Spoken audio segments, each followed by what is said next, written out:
Is this what David Cronenberg really thinks about at night?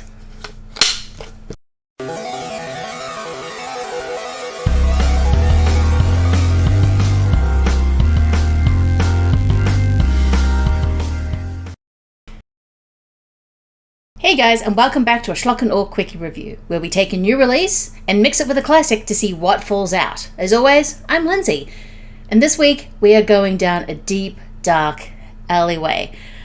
Well, not so much an alleyway, but maybe a slimy, gooey representation of the vagina and body horror and everything else that David Cronenberg likes to put in his movies. Because yes, we are doing David Cronenberg with his latest movie, technically made last year, 2024, coming out theatrically this year, The Shrouds, and his 1979, you will never forget that ending, The Brood.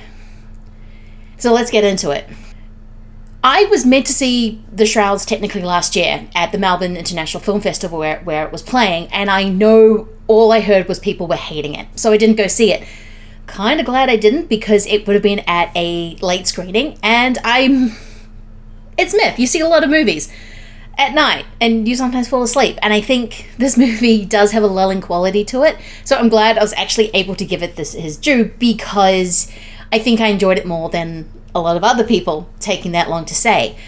This, of course, stars maybe now the ultimate David Cronenberg avatar, Vincent Cassel, Diana Kruger, and of course, Guy Pearce. Probably the main three you really need to concentrate on.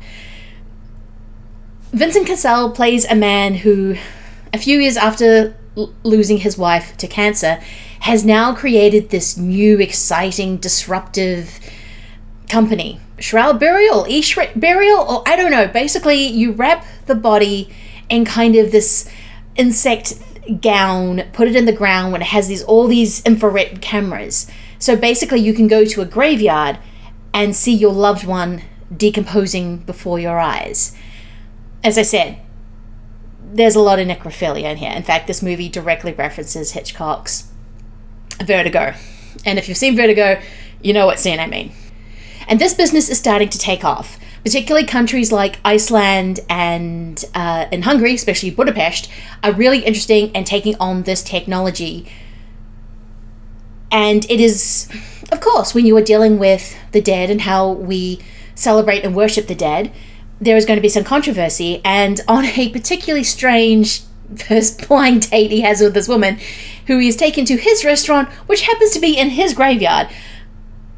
Look, there are certain women that would be turned on, or at least not turned on. I would not be turned on. I would be interested in what is going on.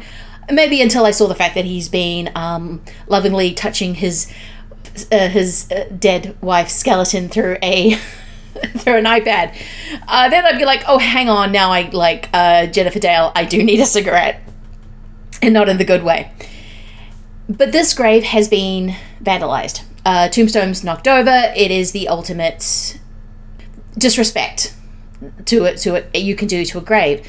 And considering they make a point at saying his wife, played by Diane Kruger, who also plays her twin and who also plays his AI, we'll get into it, do not make koalas. They're not koala bears. They are marsupials. 2, they are not sexy. Please do not make koalas sexy, David. I know you make a lot of things that shouldn't be sexy, but please, don't. So this brings him on this kind of conspiratorial journey. Who and why did someone vandalize the graves? What motives do they have? What's behind it? Is someone trying to ruin his new-come business that's about to take off globally? Who is this mystery businessman? Light spoilers, none of this is solved, but we are in a David Cronenberg movie, and I think when I was sitting in my friend's living room watching this on a screen that we were provided, I was starting to cackle, because David Cronenberg was basically up to his old BS. It is highly sexually charged. It is all about the kink and what fuels the kink, not exactly about what is going on. And it takes you down all these many weird pockets. Did the doctor actually, in fact, kill his wife? Or was it they were having an affair? Or was it something else nefarious? Are the Chinese trying to get into this technology because they see it as a great way of surveilling on the world? And then the Russians also get involved. Hey, look, this kind of feels like an Alan Pakula 1970s conspiracy theory at times. But with this movie, as you'll quickly realize, David Cronenberg isn't really interested in any answers. He's dropping ideas and picking up dares like they're out of a candy bowl. Oh, what's this flavor? What's this flavor? And that can be very confusing when you're watching it, because everything's very...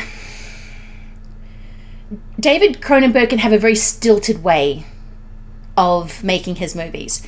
He can have a very academic way. If you watch even one of his early, very sloppy movies, say like Rabid from 1977, I want to say, even though it is about a woman who is infected, who goes to a shopping mall and then starts infecting other people, and it's this amazing infection metaphor, it's still very academic in how the movie prose is working, and this is very similar. In fact, as my friend said, it's very dehumanizing. I personally think that dehumanization has been through most of his movies. Crash is a movie where you're meant to feel nothing. I would argue maybe something similar for Dead Ringers, which is why that's maybe not a movie I always like to go back to, because I generally find that movie disturbing. Even Videodrome, where I don't think Debbie Harry is a real person. I don't think she is meant to be. I think she's meant to be this fantasy, this thing. She is a fantasy of James Woods, who is something that he is watching on screen come to life in his living room. I think The Fly is very humanizing, but that was his first big studio movie where he got to go in, and it is, though I would argue The Fly isn't necessarily a love story, it's a story about lust and the consequences of that lust, which is also a very big theme in Cronenberg's movies, and because literally a lot of his movies is what does get you off. So this is a movie about death, about grief, but it's also about body parts. There's scenes where he is kind of having these dreams about his wife as she's going back for more and more surgery and losing more body parts. And the way he talks about her boobs is very personal, but in a way of ownership. Like, that is just a body part that he particularly likes. Yes, I am doing this, but it's a really fascinating movie. Though I did have my friend did ask me that question of, would you like this movie as much if it wasn't David Cronenberg? And I don't know necessarily how to answer that. I am a David Cronenberg fan. I tend to like his movies. I like how berserk, messy, as we'll get into The Brood with this. But at the same time, there is a lunacy that I absolutely did like about the Shrouds. I liked how it kept changing its mind even about what it wanted to be, because ultimately it is about what is getting Vincent Cassel horny. This may be a very cold and dry and paced and academic movie, but it's also a very horny movie. And when you watch a David Cronenberg horny movie, they don't make you feel good in a good way. It's not a good horny, it's an oh no, what is this? But his second wife did pass away. We'll get into his first wife, which, oh boy. But his first wife did pass away in about 2017, and I think this is his meditation on grief. And it's in a very David Cronenberg way. If this movie wasn't made by David Cronenberg, maybe I would be giving this a much more average review. I would be saying that the dialogue is stilted. I would be saying that this movie doesn't really have a point or know what the point is. But I have seen David Cronenberg movies before, and they do the same thing. There's always a point, and it's usually at the final scene, and whether you get that final scene or not is up to you. Cronenberg's not interested in feeding you what this movie is about. It's about many things. Personally, I think it's about your kink. This is a movie where people are turned on by conspiracy theories. This is a movie that is about loving a dead body. It is about all these things that David Cronenberg has talked about before, infusing how you mix technology and sex and death all together. That is Straight Line, Videodrome, The Fly, Extazens, probably even Crimes of the Future, I would say. Crimes of the Future is a very different beast. But I think this is a fascinating movie, and if I think you are a David Cronenberg fan, you are going to find something in this movie in this. If it wasn't made by David Cronenberg, I don't know if I'd be saying that. I think there's some wild moments in there that I just appreciate because they are just weird and strange and kind of dumb. And I do appreciate that in the movie sometimes. Like, sometimes you need a little bit of dumbery. What's wrong? So yes, Shrouds is an interesting movie. It is probably something I would probably watch again. I do watch Cronenberg. Though going through his filmography, I realized there's actually quite a few movies I haven't seen. Like, I still haven't seen Eastern Promises, Spider, Naked Lunch. So there are a lot of movies I really need to get into to really fill out his filmography, especially the ones where he stopped being Cronenberg for a while and did something else. Though I know about a certain scene in Eastern Promises, and it sounds like David Cronenberg's still in there somewhere. But because we are talking about the end of a marriage, we need to get into another end of a marriage, but not through death, but through divorce. The Brood. This is not a movie you forget, or it's not the last 5 minutes of a movie that you will forget. David Cronenberg was also going through a big life transition. He was going through a divorce from his first wife, and there was a custody battle. Divorces get ugly. In fact, watching The Brood this time around, I would say it reminded me of that Philip Larkin poem, Your Parents Will Fuck You Up. Because it is. This movie stars Art Hindle, sorry. I'm getting Pat Hingle and Art Hindle mixed up.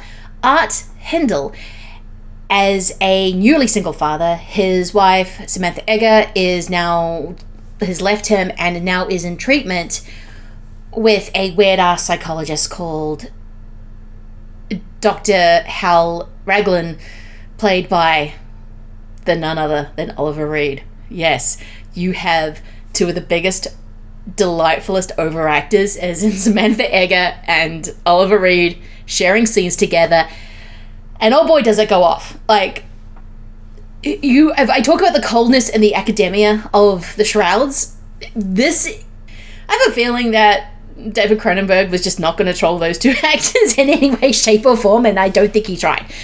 But you also have Candace, the little girl, played by Cindy Hines. She is also Cindy Hines, who is also known for being in another David Cronenberg movie, The Dead Zone, which is an awesome Cronenberg movie, by the way. But we're talking about The Brood and the insanity of The Brood. Divorce movies are nothing new. I mean, you could watch Steven Spielberg's, yes, The Fabelmans, which might be one of my favorite movies of his, but more importantly, Indiana Jones and the Temple of Doom. That's darker tinged, everything's angrier. This is a director, a filmmaker who's going through something. Though you have also got Jim Cummings' Thunder Road, his debut movie, which is about a man struggling with a divorce and shared custody of his child. And I would say that movie absolutely goes into the realities of being a divorced dad and the fantasies of being a divorced dad. There's one scene in particular I was like, oh yes, this is what every divorced dad dreams of, isn't it? Though the most divorced movie that even beats The Brood is, of course, Possession from 1981. Kind of like The Brood, words cannot describe this movie. Isabella Adjani, who was known for playing crazy throughout her career, she was very good at it. She had those eyes that just stared into your soul. Or she still has those eyes. She has just turned 70. It is kind of the ex-wife is the monster, which is very much what the playground The Brood is playing in. And when the mother of your child is turning into something else, though in Possession, she is doing something very much something else. I'm not going to ruin it, because like the final scene in The Brood, it's not something you forget, and it is dark and it is disturbing, and you're sitting there watching the screen going, what am I in? But that is a movie that is a man making a movie about a man who went through a horrific divorce and probably a horrific custody battle. Same with David Cronenberg. This feels like he's filtering his experience through something much like The Shrouds, of how he views his grief and how he can kind of keep his wife alive in these alternate ways, through whether it's through her sister or this weird AI. This is a man who is looking at his wife and looking at her as a natural monster. Now, when it's Samantha Eggar playing this is very easy because she is British, same with Oliver Reed, and Oliver Reed was never really a Shakespearean actor from memory, but they both have this, I mean, the movie starts on Oliver Reed going, "Your father did not love you, look me in the eye," and that way that he spoke, and Samantha Eggar has that energy, and they're just matching each other's crazy. I love that so much. But it is really about what this situation is doing on their daughter. And she is not the precocious little girl who's cute and winning and charming. She's traumatized from the get-go. Because what is happening is that this little brood of creatures are coming around to enact revenge. They are coming in and killing Samantha's parents, people associated around her marriage with art. And every single time their daughter is there, she is aware of what is happening. She is seeing these creatures. And it is about how their parents doing this, wanting to fight each other, is really just messing up their kid. And it's heartbreaking in that respect. I know The Brood has been called misogynistic, and that is something I think you can have an argument with David Cronenberg on, especially how he sees women as like a collection of body parts, and I don't think The Brood is any different. But I will say this is also a movie about incandescent female rage, even more than something like Possession. Samantha is angry, or really Nola is her character name. I really should refer us to her character name, not Samantha Eggar. She is not Nola. But Nola is angry. Nola has some things she needs to work out and some things that she wants to do. And she plays that incandescent rage so well. She's so mad, she's calm. And to see Samantha Eggar kind of in a calm situation, especially toward the end when she's having a final conversation with her ex-husband, or soon-to-be ex-husband, I love it so, so much. This movie is bloody. This movie is disgusting. As I said, this is not a final image you forget anytime soon. It's extraordinary when you find out what is actually happening. And it's a very Cronenbergian idea. The mental manifesting physically, like Scanners, which he'd make a few years later. Both movies are about the female body. Both movies are about the female body being unattainable to a man. And again, David Cronenberg talks about that a lot. That is all through his movies. It's like this jealousy of these things that a female body can do that a male body just can't. And it is a fascinating idea. Also interesting, actually, when you're looking, say, comparing The Brood to Possession, that the child's teacher is seen as the ultimate domestic figure. It's kind of weird how men think how their child's teacher is like, oh, you must be the ultimate wife, domesticated person because you take care of children all day. And both the teacher figures in this movie, especially Possession, like that is like the dream woman of a divorced, like of a very specific divorced man, I should say, not all divorced men. Did I just say not all men? Oh, Christ. But they are seen as mothers. They are seen as carers. They are seen as the one who will happily babysit your child while you're up to some shenanigans and leave the child. I haven't really thought through this idea. I just think it's an interesting thought that in both very real divorce horror movies, it's the teacher that comes in to babysit and to kind of be that maternal figure. I generally love The Brood. I think this is a fascinating movie. I generally love the performances. I do love Art Hindle in this. I think he is the ultimate straight man to the chaos that is going on around him, whether Vincent Cassel is just as a lunatic, probably the biggest lunatic in the movie of the Shrouds. But I think Vincent Cassel is a much more fully formed avatar for David Cronenberg than, say, Art Hindle is. But I think he is filling that purpose as well. And I think in 1979, David Cronenberg probably wanted to see himself more as the victim in this divorce, whereas in the Shrouds, he understands he's much more the perpetrator in this scenario. And that is interesting to see that growth from 1979 to 2024. David Cronenberg is one of our great directors. I think he is messy. I think he is violent. I think he is goopy. I think he thinks about the vagina way too much, more than most other male directors. But I think that's kind of what makes his movies unique. He is constantly trying to transform the female body into something else all through his movies.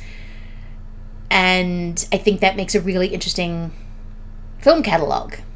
Right from Dead Ringers to Shivers to more Rabid. I actually haven't seen Shivers yet. I shouldn't say that. To Rabid. It is a process of trying to understand this thing that you have very little access to in terms of knowing what it's like to be female, because Cronenberg does not identify as any kind of female at all. And I think watching The Shroud, all I could think about was the bird. Even though I think they are two very different movies about a guy making two different movies when he's in two very differently mentally places. It's very different to lose your wife to death, even if there is infidelity maybe involved. As I said, picks up, puts down ideas. Like, it may have been there, but maybe not. We don't know. Whereas The Bird is much more concrete about what is happening. And there's much more of an idea of making the metaphysical physical. And yeah, go watch The Bird if you haven't seen it. In fact, if you have seen it and you know what image you have in your head if you've seen The Bird, go watch The Bird again. It's a great movie. And yeah, I want David Cronenberg to keep making movies. I want his son Brandon to really keep making movies. I think Brandon's kind of on fire at the moment, whereas David Cronenberg's not quite there. But I want the old guy to keep making movies. And with that, we will be back with another Schlock Awe Quickie review. All right, thanks guys. Bye.